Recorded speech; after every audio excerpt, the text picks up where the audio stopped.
Good evening, love, and good evening, light, illuminators and wayshowers. Thank you for joining me as we celebrate this Easter and Passover weekend. Great blessings to all of you and all of us. No matter what or if you celebrate. And also celebrating the beautiful pink full moon.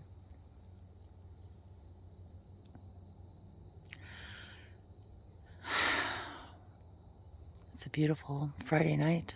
The sun has already set. The clouds are moving in. We're going to be looking at some storms this weekend here in Alabama, in this little neck of the woods. So I wanted to take a few minutes to just share this in honor of the beautiful pink moon, so named for the beautiful phlox, garden phlox that bloom this time of year. But I wanted to share with you this amazing, huge azalea at the end of the driveway here. And I'm so excited because this is the first time since moving in the house that I've gotten to see what gets to bloom here. And I just really wanted to share this moment with you. Because after the storms come this weekend, I'm not sure how many blooms will be still blooming. And I really just wanted to seize this moment and in the joy of the full moon and the blessings of this holiest of weekends.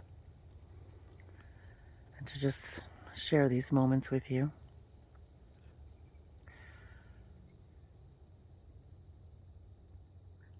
And Dave being Jewish and celebrating Passover, we did a special Kiddush tonight for the Sabbath and for the Passover, the beginning of Passover falling on the Sabbath. Beautiful blessings, and we did it outside. It was wonderful.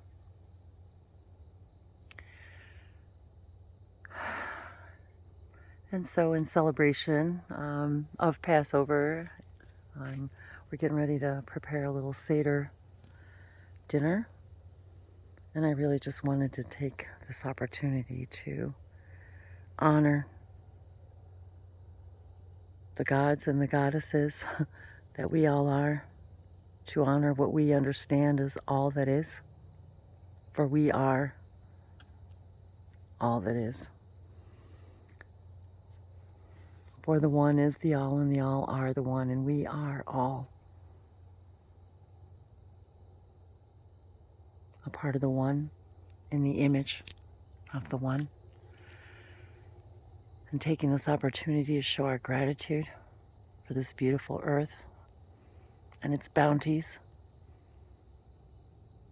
and the beautiful foods and beverages and herbs,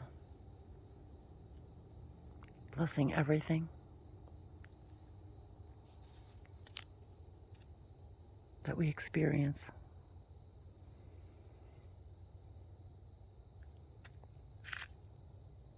Nisime shalea kami seve shotu. Vijane se mai seve so alma atikea lashano. Kivishani setea sonomata. Just sharing the beauty of this moment as the clouds move in. And another glorious, glorious color. I know it's getting dark out, so it's getting really a little harder to see, but this Japanese maple just bloomed, and it is just, the color is amazing. I'll do more videos of it another time, and when it's a little sunnier out, lighter out.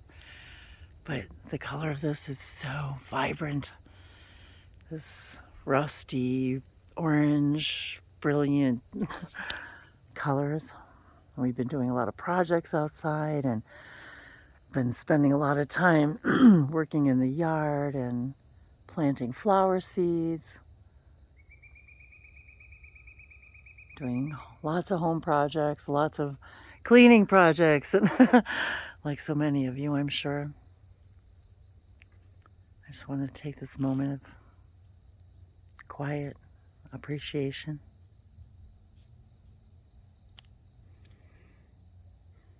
Even the little lamps are coming on. The solar lights are coming on as it gets dark.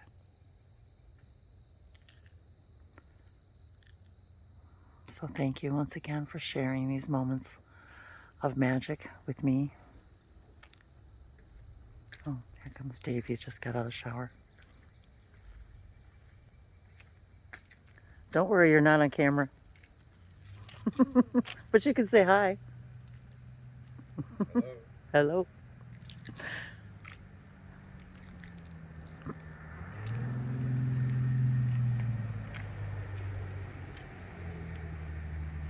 So I'm walking down the driveway.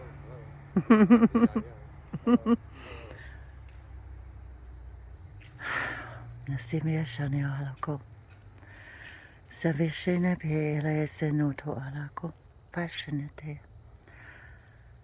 Nise josumo shulivana klete vaso. Shumupara.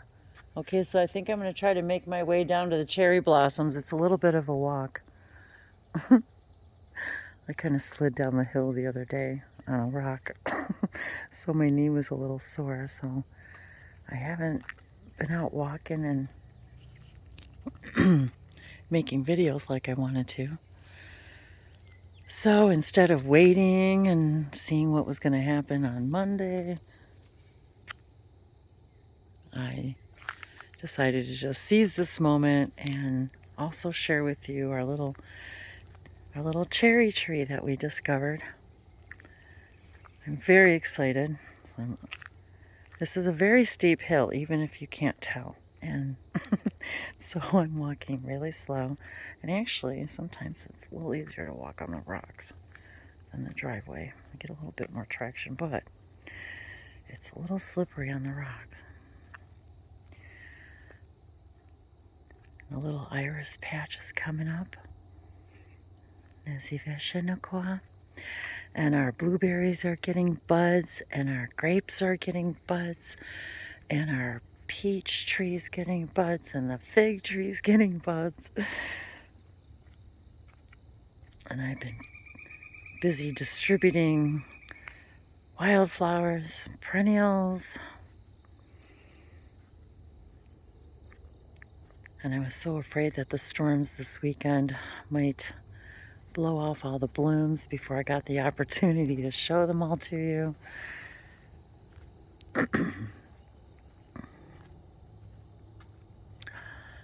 Oh, I hope you can see them in the setting sun here. But they are absolutely just breathtaking.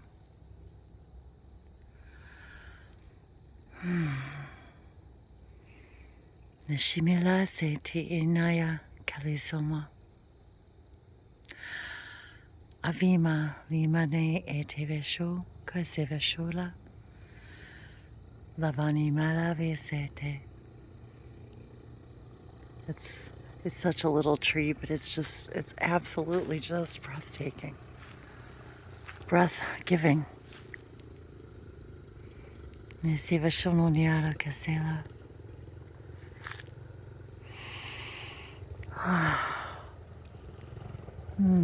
So delicate and beautiful.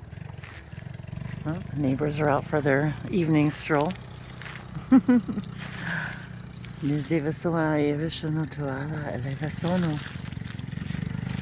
Tashima Tiraki Ashina Sivisena Yalakoa Azima Liva Onomaro Kwa. And if the blooms are still here after the storms, I'll come back and show you again during the daylight, the sunlight. Oh, so as we celebrate these beautiful cycles of the infinite, and we remind ourselves, especially this weekend, that we are all infinite, that we exist now and forever, because forever is always now. There's only always now. And this truly is the message of this weekend, that nothing ever dies. It simply transforms.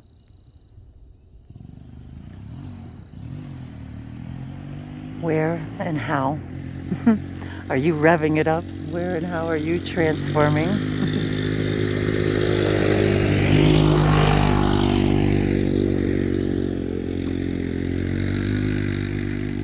Nazivaloti Savashanote Valuma Akoshono Vieshe Ila Sana Ilivesomairo One Kele Sama Kaletela Imarokoa Shonami Kiela.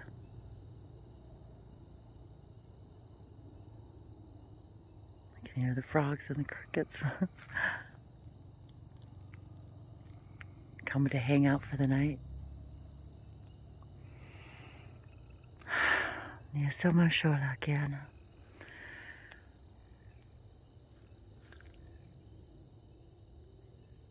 You, we all are the greatest blessings.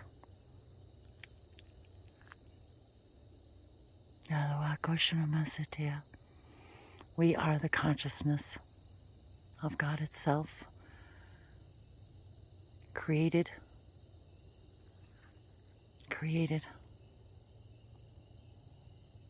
in the image of love.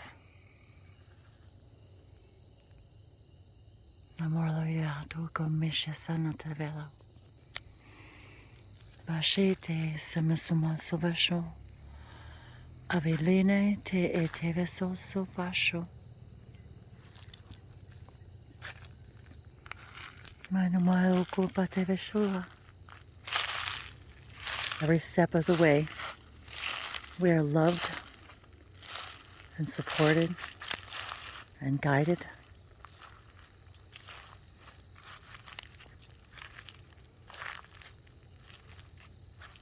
Forever.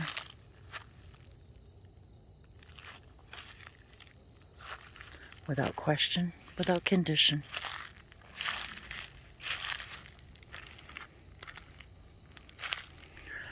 Where might we love each other more fully and conditionally? Unconditionally. Oh, now he's on camera.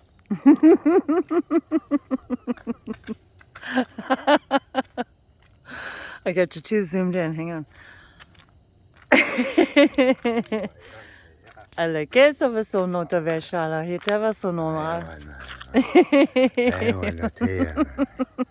Here, I'll turn around.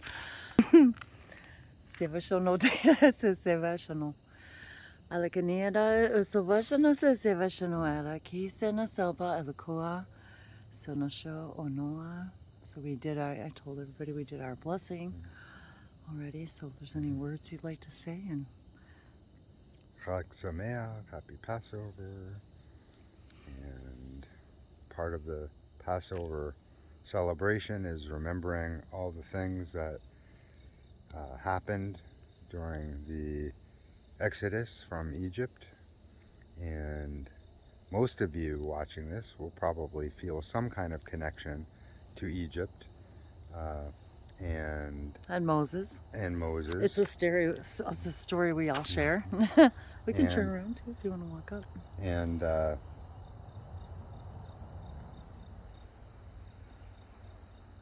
I think that from a linear historical perspective, the original Egyptian inhabitants, where the civilization began, probably has a direct connection to the Exodus story and the Israelites who then left Egypt and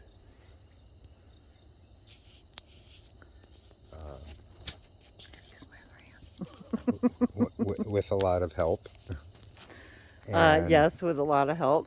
And I think that the importance in the Jewish tradition of remembering the story and reciting the story is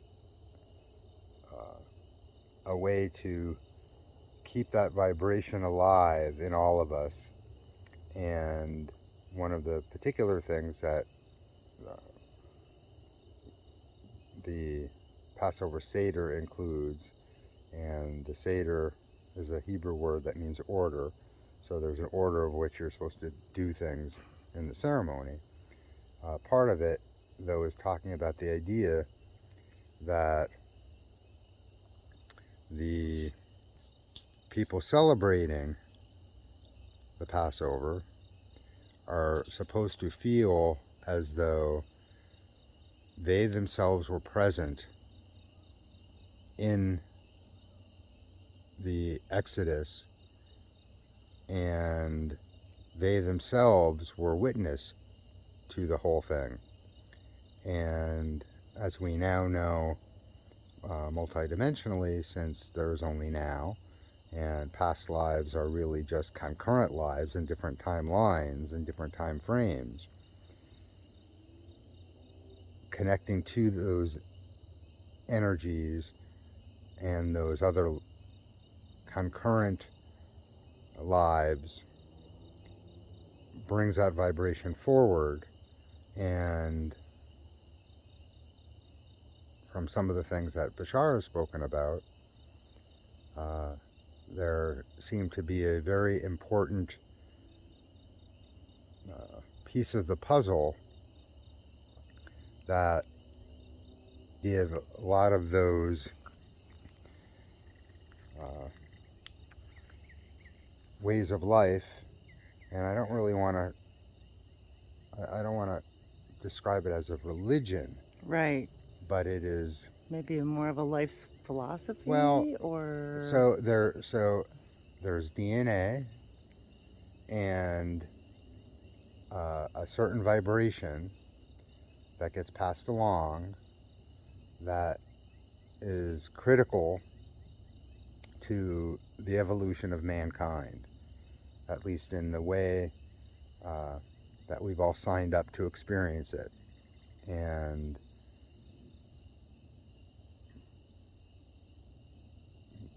I think, and I think Wendy agrees with me, that the exodus from Egypt was an intervention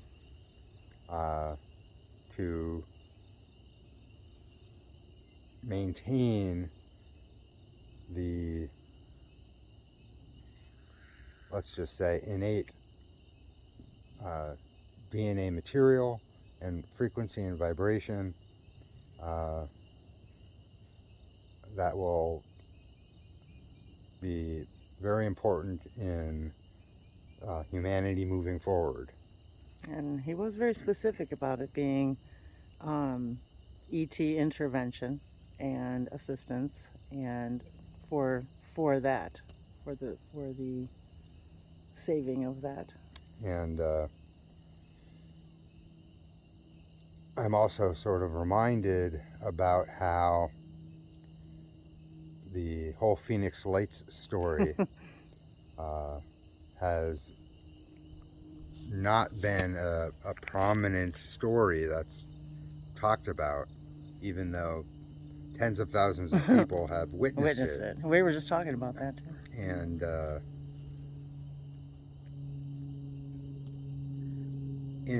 in the time of Moses and the Exodus, entire populations witnessed these things. And in the Old Testament, the Torah, the Bible, it is made very clear that it was, I'll use the term, a heavenly, Speaking of heavenly, a heavenly miracle that occurred, and it was obviously witnessed by everyone, not only the Israelites, but all the Egyptians were there to witness it, as well as many things that happened afterwards, after the Israelites left Egypt and were in the desert and received the Ten Commandments and that whole story. But reference to the idea that there were some Egyptians that were not Israel families that went along, some of which went along because they It's getting dark. because they felt drawn to be part of the story, and some of them went along as spies for the Pharaoh, or at least the Pharaoh's priests and priestesses, and so they could report back exactly what was going on, because of course when something that might be revered as God shows up and starts performing all kinds of miracles and has big lights in the sky leading the people through the desert, you probably want to see what's going on. And especially in the Egyptian time, when the Egyptians believed in certain gods and certain things, and when Ooh. I gotta unzoom. There's the bush. So it was something that was meant to be witnessed by all. Well, and I was just thinking about the burning bush as we walk up here, and how it wasn't a burning bush at all, and the interpretations of these things, because of our understandings in those times, were very, very different. Right. And it's described as what looked like a burning bush, but the bush was really burning, so it obviously wasn't a burning bush. We're gonna go sit down. I've been walking all day. Oh, he's checking the mail. He's checking the mail.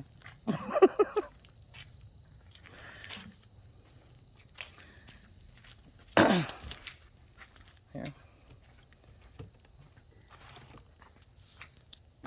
You probably have to set you down here soon, because I'm tired of holding the phone.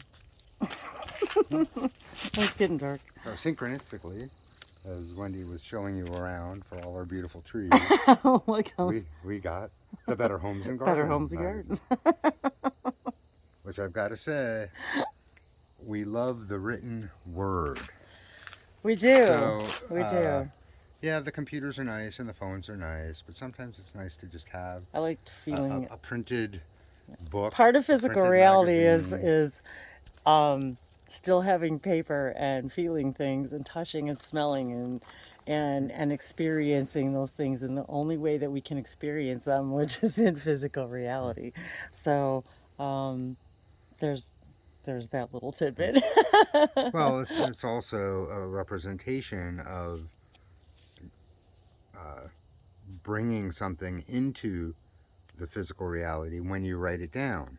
Plus, if you hadn't noticed, we really like, taking pictures and making videos and stuff. So we also like the idea. I like the idea also of pictures being like frozen on time on paper, I guess, if you want to look at it that way, that kind of thing too. And the written word, and how as learning more and more about light language and Hebrew and all of that, and the ties between the first written words and Hebrew and Sanskrit and the first spoken words, and when did spoken become written, and how even like the Navajo are beginning to understand now that because they didn't write it down and that it was only verbal, that now their language is becoming lost. But that's a subject for a whole nother time. Well, and Cryon talks about the idea of how multidimensionality actually works, and how from how higher vibrational beings that are outside of the normal physical will look at things, and gives an example of, imagine a typewriter that's stuck, and you type an entire manuscript. But the old style typewriters, if you don't know what they are, If you don't know what they are. you type on the keyboard. Oops, sorry guys. And a physical letter gets stamped onto the paper, and the paper moves. And some typewriters are more automatic than others, but essentially, as you type, just like you would see on the screen, the letters show up. A physical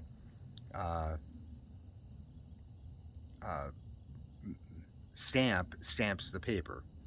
And there's different kinds of typewriters, but that's good enough of an explanation. So if the typewriter is broken and the paper doesn't advance, and you're typing a whole manuscript, to us it looks like a big ink blot.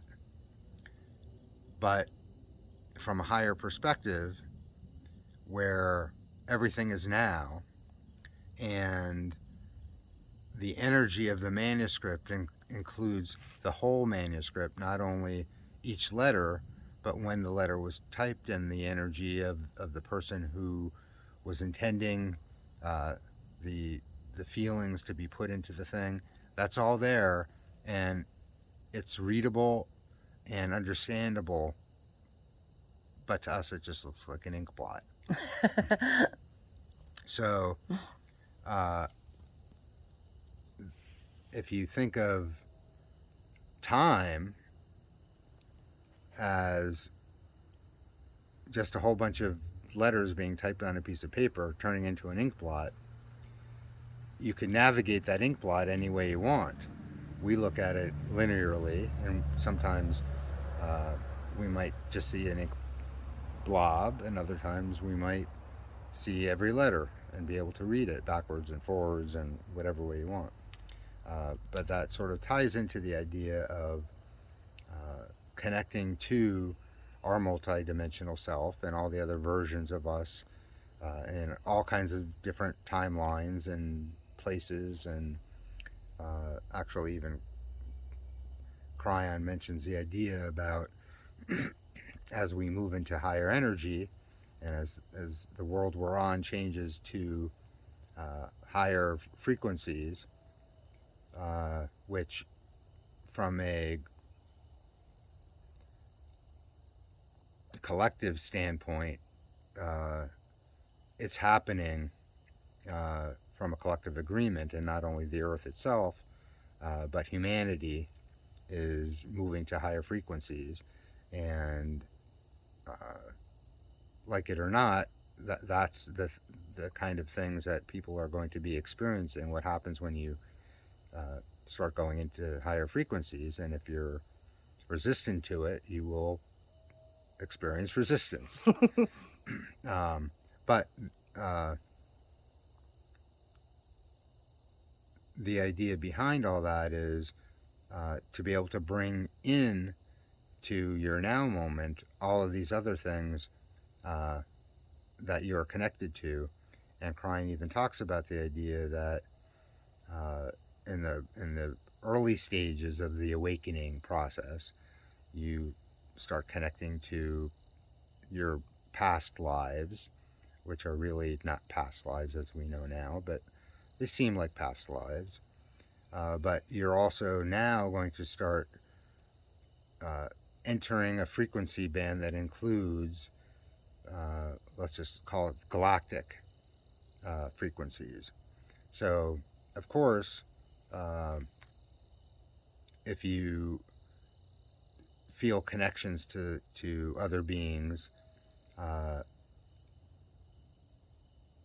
you're going to start getting a connection to more galactic kind of things. And Cryon mentions this and talks about the idea of the Akash, which is really just a Rolodex of all your concurrent lives. But he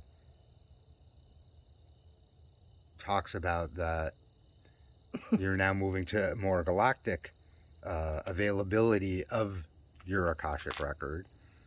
So as we think about galactic help for the Passover story, we could connect more toward why that all happened and why they were helping, and also the idea that most of the experiences that you might have are really future versions of you coming back to help you, to help accelerate things, because you asked for this. So, And we did do a video about this idea too. Was it last year? so Or yes, last year Passover we talked about the ET kind of connection? connections with the Passover story, but and it's a year today for the Open Contact TV. Oh, yes. Yeah, we haven't really had the opportunity to create a lot of content for it, but yes, it's the year anniversary of us starting our Open Contact TV YouTube channel. And we started And out website. and website. And we started out with really just a kind of a goofy video where we're sort of dressed up like, like with our space helmet on and contacting, but in all seriousness, it is something that we are very excited to explore more about and share more about what open contact means to us, and what it and have all of you share what it means to you, and so many people are sharing their experiences about about these ideas and their own curiosities about it as well. Ooh, it is getting dark out here. And we've got to go make dinner. So I will offer this suggestion. Tonight around the world, Jewish people that are celebrating Passover, Pesach, are connecting to the idea of all these things in the story of Passover, and the interventions that occurred, and whether or not they know it or not, and whether or not that's the way that how it happened is irrelevant, but they're connecting to that vibration, and that vibration probably includes connecting to extraterrestrials, or at least future versions of us who are now galactic. Well, and I have to say, I think even with your father, I don't know if it's Jewish traditionally. I'm not sure correctly how to say it, but there is, he incorporates and is open to that idea that, well, of course there's life elsewhere. Well, and yeah, I mean,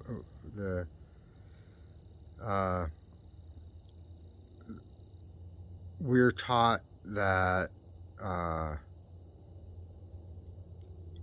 the idea of Earth and humans on Earth is not God's only creation. And yet we're taught a lot of times in a lot of typical Christian upbringings that it's like one or the other, that there's only Earth, there's only God and humans and Earth, and that's kind of all that really exists out there in all of creation. And I've always questioned that myself. So well, that's changed too. I guess the Pope says aliens exist. Aliens exist. So yes. I haven't followed any of that kind of thing lately, but my suggestion is, and I will put a shout out to Jonathan Trinity Martin. Hey, Jonathan. If you're there, hello. Hey, Jonathan. And thank you for bringing us the IL information from time to time. We love the IL. But he has also talked recently about similar things. But the idea also, tonight and tomorrow night are the perfect time to collectively Yes. reach out with the intention of saying hello to our ET friends and inviting them to come and be here with us in whichever way we're ready to receive. And it could be sitting out and looking at the night sky and seeing lights overhead. I'm glad you said that. Nice guy. Or having a ship land on your front lawn and inviting you in for a ride, whatever it might be. But we know that who the first visitors might be and an open contact kind of thing. We're not really sure, but we know the Pleiadians are probably involved, and the Aiel are certainly going to be involved sometime soon, and they seem very excited for all these things to happen, and collectively reaching out on a day where everyone is in that vibration.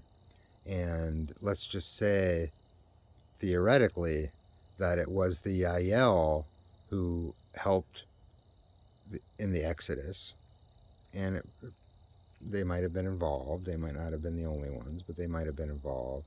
But when all the Jewish people around the world are connecting to the energies of that thing, the frequency is the frequency.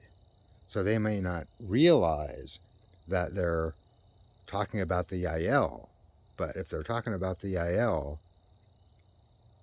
or similar ETs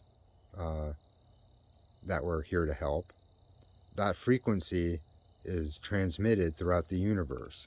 And when a significant portion of the whole Earth is connecting to those frequencies and inviting them to come in, it is a very, very powerful message. And tonight and tomorrow night and throughout the next couple of days, right? The next, it's very powerful. And the holiday, the whole next 8 days. And that's what I was going to say too. Is yes, in prayer really is a form of unity consciousness.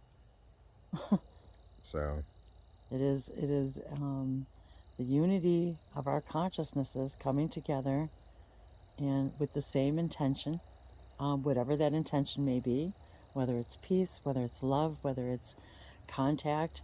And I was going to say too, the funny thing about us, all of us here, with the idea of first contact is, we kind of laugh about that a little bit because really first contact has already happened. It's the open contact, but first contact of which kind, of course, is the question of the physical kind. Yet that's also already happened. So, and I wanted to say earlier when I was switching back and forth to the sky, I was hoping that the full moon, we'd be able to see the full moon tonight because all weekend it's going to storm. So it's probably going to be too cloudy for us to see the full moon. And so I was switching back and forth because as Dave was talking, the full moon was just starting to peek, trying to peek through the clouds as the clouds were coming through. So I switched the video a little bit back in the video, and that's what I was trying to catch, was that little light was the full moon kind of twinkling in to say hello. So we may not be able to see it, but know that whether you have cloud cover or not, that the full moon is still shining above us. And as we're all staring up at that too, that we can remember to say and give a shout out to all of our extraterrestrial friends and guides, and to remember that we are multidimensional quantum beings, and that collectively we can sort of send our love out to every part of every one of our creations. So there's a lot of multi-dimensional aspects to all of this as well. But for now, I think, well, if there's anything else we'd like to share, we should probably go finish our celebration. And thank you for joining us in ours. Well, comment below. My hand. Comment below and let us know if you decide that you want to join in a meditation of sorts, and if you have any experiences, and certainly even if it's just in your dreams, because this is just another dream. Oh, and my dreams have been crazy this last week with connections and it talk about, yeah, anyway. Yes. There's nothing less significant about a dream that you might have than something that you're experiencing in this version of your dream. So when you wake up and you said, I just had a dream of, UFOs landing and doing this and doing that, it's not really any different than if you woke up and went outside. And sometimes maybe that's actually what happened and you're just remembering it as a dream and you don't even know that you were actually physically experiencing something like that. Sometimes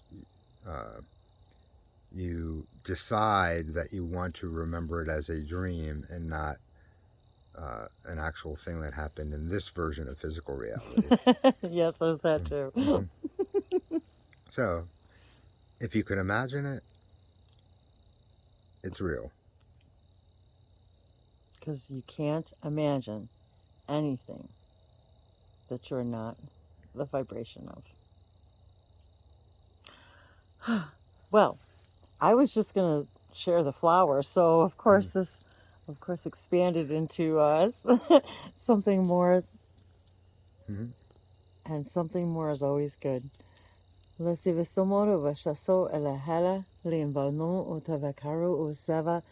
are always going to be wanting something more.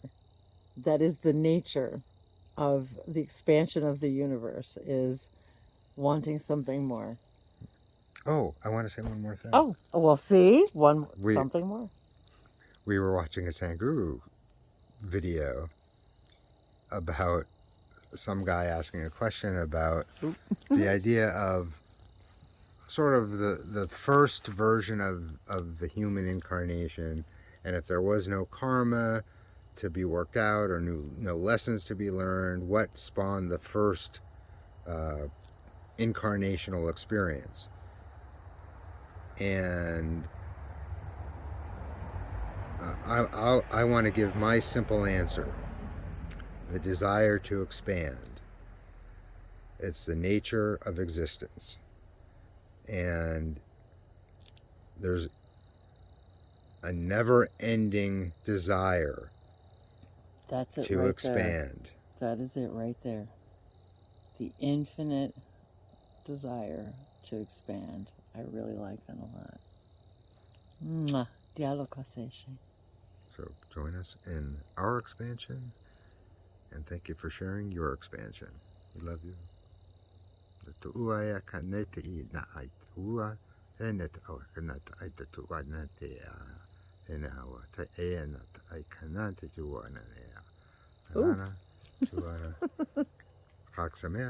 Shabbat Shalom. Happy Pesach. And a blessed weekend to all of you, no matter what it is that your unity consciousness is celebrating. May it